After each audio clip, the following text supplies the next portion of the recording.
আচ্ছা, আমরা এমন একটা জিনিস নিয়ে কথা বলবো যা আমাদের চারপাশে প্রায় প্রতিদিনই ঘটছে, কিন্তু আমরা হয়তো সেভাবে খেয়ালই করি না। এর নাম অপারেশন রিসার্চ, সংক্ষেপে ওআর। আর বিশ্বাস করুন, এটা শুধু বইয়ের পাতায় থাকা একটা টপিক না, এটা হলো স্মার্ট সিদ্ধান্ত নেওয়ার একটা গোপন অস্ত্র। একবার ভাবুন তো, যখন আমরা জোম্যাটো বা সুইগিতে কিছু অর্ডার করি, ঠিক সেই মুহূর্তে কিন্তু হাজার হাজার লোক অর্ডার করছে। এখন এতগুলো ডেলিভারি পার্টনার, এতগুলো রেস্টুরেন্ট আর এতগুলো ঠিকানার মধ্যে কোন রাইডার কোন রাস্তা দিয়ে গেলে সবচেয়ে তাড়াতাড়ি খাবারটা পৌঁছাবে, সিস্টেমটা কিভাবে এক মুহূর্তে এই জটিল হিসাবটা করে ফেলে? দেখতে একদম ম্যাজিকের মতো লাগতে পারে, কিন্তু এর পেছনে আছে একেবারে নিখুঁত লজিক আর অঙ্ক। আর এই অসাধারণ ক্ষমতার পেছনের বিজ্ঞানটাই হলো অপারেশন রিসার্চ। আজকের দিনে আমরা যে এফিসিয়েন্সি দেখি, তার আসল শক্তি কিন্তু এটাই। তো চলুন একটু এর গোড়ায় ফেরা যাক। শুনলে হয়তো অবাক হবেন যে এই অত্যাধুনিক টেকনোলজির শুরুটা হয়েছিল যুদ্ধক্ষেত্র থেকে। হ্যাঁ, এর জন্মটা বেশ নাটকীয়।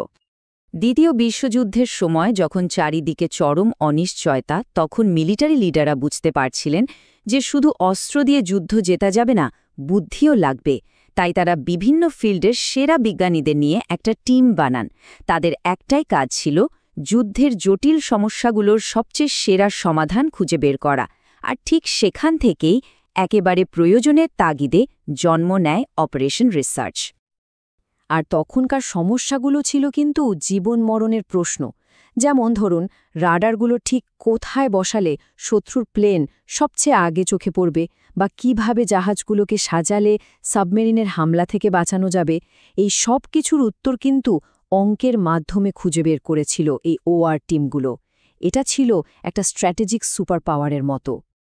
তাহলে ইতিহাস তো আমরা জানলাম, কিন্তু এই অপারেশন রিসার্চ জিনিসটা আসলে কি?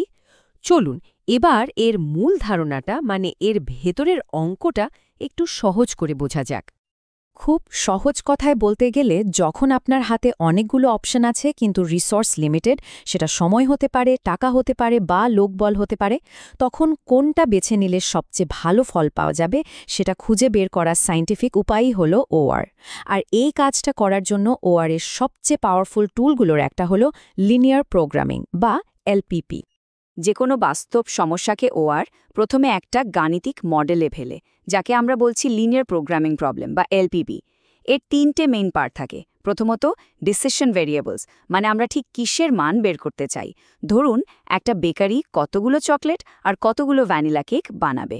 দ্বিতীয়ত, অবজেক্টিভ ফাংশন, মানে আমাদের আসল লক্ষ্যটা কি, লাভ ম্যাক্সিমাইজ করা নাকি খরচ কমানো। আর শেষে হলো কনস্ট্রেন্টস, মানে আমাদের সীমাবদ্ধতাগুলো। যেমন বেকারির কাছে ময়দা বা চিনি তো আর আনলিমিটেড নেই। এই তিনটে জিনিস দিয়েই পুরো সমস্যাটাকে অঙ্কের ভাষায় সাজিয়ে ফেলা হয়। যখন কোনো সমস্যায় মাত্র দুটো ডিসিশন ভ্যারিয়েবল থাকে, যেমন আমাদের কেকের উদাহরণে, তখন এলপিপি সলভ করার একটা খুব সুন্দর ভিজুয়াল উপায় হল গ্রাফিক্যাল মেথড। এখানে আমরা আমাদের সীমাবদ্ধতা বা কনস্ট্রেন্টগুলোকে এক একটা লাইন হিসেবে গ্রাফে আঁকি। এই লাইনগুলোর মধ্যে যে কমন জায়গাটা তৈরি হয় তাকে বলে ফিজিবল রিজন, মানে এই এলাকার ভেতরের যে কোনো পয়েন্টই একটা সম্ভাব্য সমাধান। আর অঙ্ক আমাদের বলে সবচেয়ে সেরা বা অপটিমাল সমাধানটা এই অঞ্চলের কোনো একটা কোণার বিন্দুতেই থাকবে। তাই আমরা শুধু ওই কোণার বিন্দুগুলো চেক করলেই সেরা উত্তরটা পেয়ে যাই। গ্রাফিক্যাল মেথড তো দারুণ, কিন্তু ভাবুন তো, একটা বড় কোম্পানির হাজারটা প্রোডাক্ট থাকতে পারে, মানে হাজারটা ভ্যারিয়েবল। সেটা তো আর গ্রাফে আঁকা সম্ভব নয়। ঠিক এখানেই আসে সিমপ্লেক্স মেথড। এটা একটা অসাধারণ অ্যালগরিদম, যা এই ফিজিবল রিজিয়নের একটা কোণা থেকে শুরু করে ধাপে ধাপে লাফিয়ে লাফিয়ে সবচেয়ে সেরা কোণায় পৌঁছে যায়, যতগুলোই ভ্যারিয়েবল থাকুক না কেন। তাহলে আসল প্রশ্নটা হলো, কেন আমাদের গ্রাফিক্যাল পদ্ধতির পরেও সিমপ্লেক্সের মতো আরও শক্তিশালী পদ্ধতির প্রয়োজন হয়?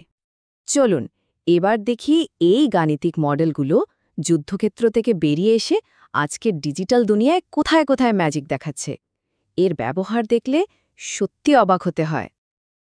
বড় প্রজেক্ট ম্যানেজমেন্টে ওআর এর একটা খুব বিখ্যাত টেকনিক হলো ক্রিটিক্যাল পাথ মেথড। এখানে প্রথমে পুরো প্রজেক্টটাকে ছোট ছোট কাজে ভাঙা হয়। তারপর দেখা হয় কোন কাজটা শেষ না হলে অন্য কাজ শুরু করা যাবেই না। এই নির্ভরশীল কাজগুলোর যে দীর্ঘতম চেন, সেটাই হলো আমাদের ক্রিটিক্যাল পাথ। এটা বোঝার সবচেয়ে ভালো উপায় হলো নিজেদের অভিজ্ঞতা দিয়ে ভাবা। ধরুন কলেজের টেক ফেস্ট আয়োজন করা হচ্ছে, স্পন্সর জোগাড় না হলে তো পোস্টার ছাপানো যাবে না, তাই না? আবার পোস্টার না ছাপালে প্রচার শুরু হবে না। এই কাজগুলো একটার উপর আরেকটা নির্ভরশীল। ক্রিটিক্যাল পাথ আমাদের ঠিক এটাই বলে দেয় যে কোন কাজগুলোতে এক ফোঁটাও দেরি করা চলবে না, না হলে কিন্তু পুরো প্রজেক্টটাই লেট হয়ে যাবে। কিন্তু শুধু প্রজেক্ট ম্যানেজমেন্টেই থেমে নেই। সাপ্লাই চেনে অ্যামাজনকে তার বিভিন্ন ওয়্যারহাউস থেকে বিভিন্ন শহরের সবচেয়ে কম খরচে প্রোডাক্ট পাঠাতে হয়, এটা একটা ক্লাসিক ট্রান্সপোর্টেশন প্রবলেম। আবার এয়ারলাইন্স যখন পাইলটদের বিভিন্ন ফ্লাইটে অ্যাসাইন করে, সেটাও একটা এলপিপি, যাকে বলে অ্যাসাইনমেন্ট প্রবলেম। এমনকি ফিন্যান্সের দুনিয়ায় সেরা ইনভেস্টমেন্ট পোর্টফোলিও বানাতেও এর ব্যবহার হয়। এই প্রত্যেকটাই কিন্তু এলপিপির রিয়েল লাইফ অ্যাপ্লিকেশন।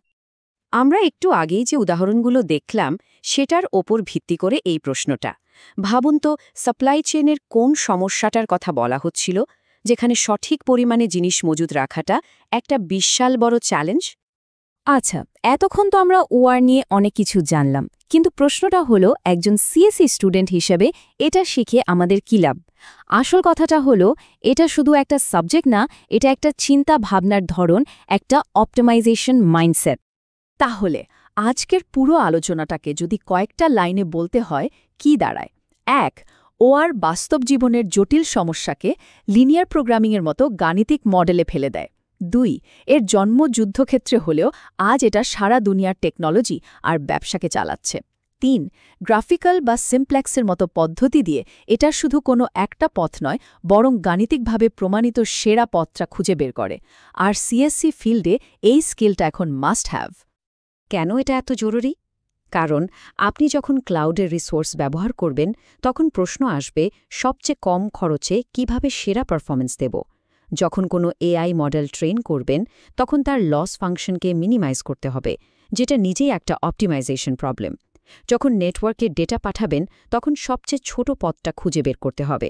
এই প্রত্যেকটা প্রশ্নের উত্তর কিন্তু লুকিয়ে আছে অপটিমাইজেশনের মধ্যে, যার ভিত্তি হল অপারেশন রিসার্চ। তাই এই জ্ঞানটা ভবিষ্যতে আপনার জন্য এক বিরাট বড় সম্পদ হতে চলেছে। শেষ করার আগে একটা প্রশ্ন রেখে গেলাম। একবার ভাবুন তো, নিজের চারপাশে পড়াশোনা বা জীবনে এমন কোনো বড় সমস্যা আছে কি যেখানে সেরা সমাধানটা খুঁজে বের করতে পারলে অনেক কিছু বদলে যেতে পারে? সেটা ট্রাফিক জ্যাম হতে পারে বা পরীক্ষার প্রস্তুতির রুটিনও হতে পারে। অপটিমাইজ করার সুযোগ কিন্তু সব জায়গায় আছে।